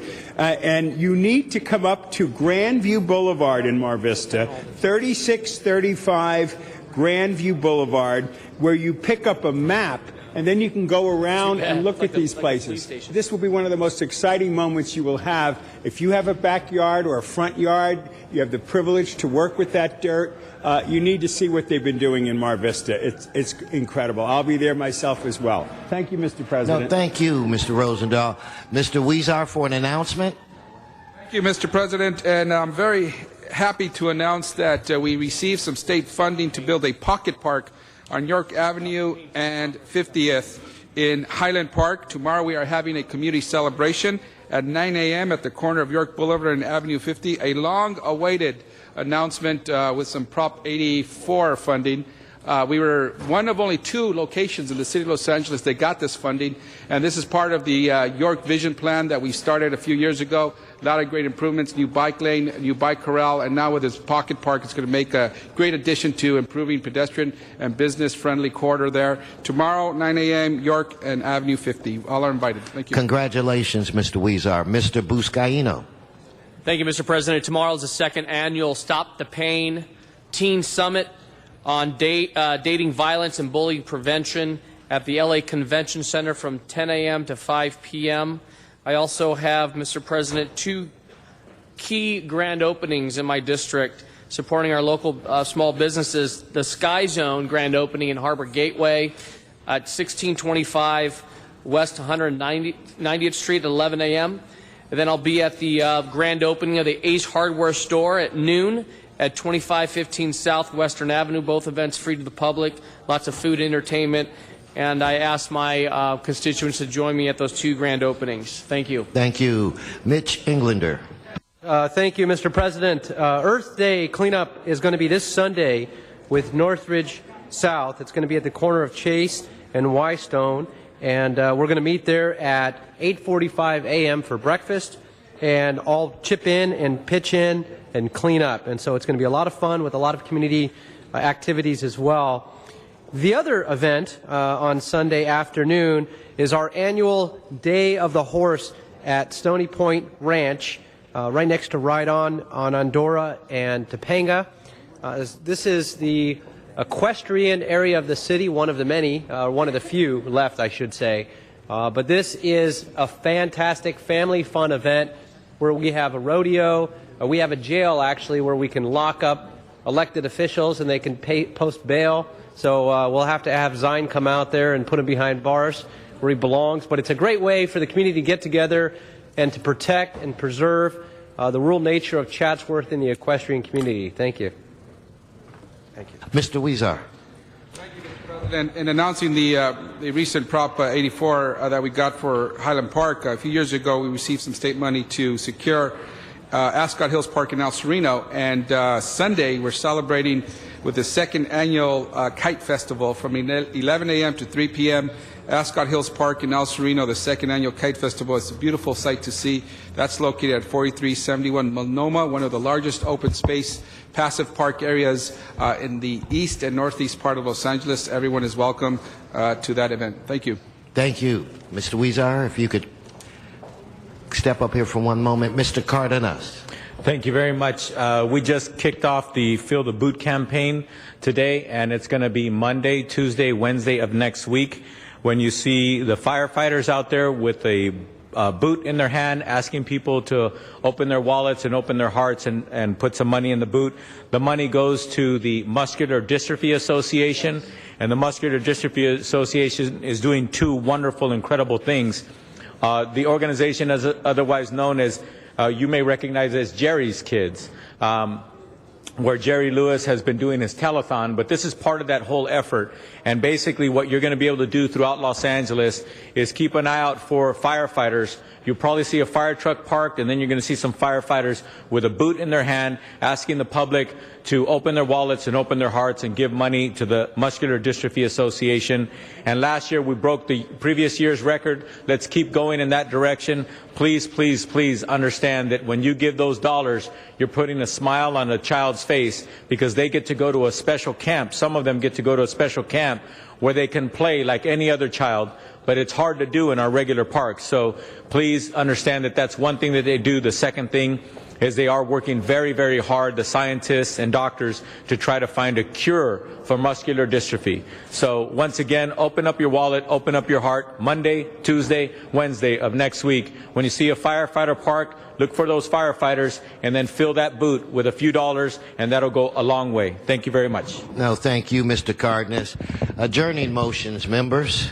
If everybody in the council chamber would please rise. Please rise for adjourning motions. Everybody please rise. Mitch Englander.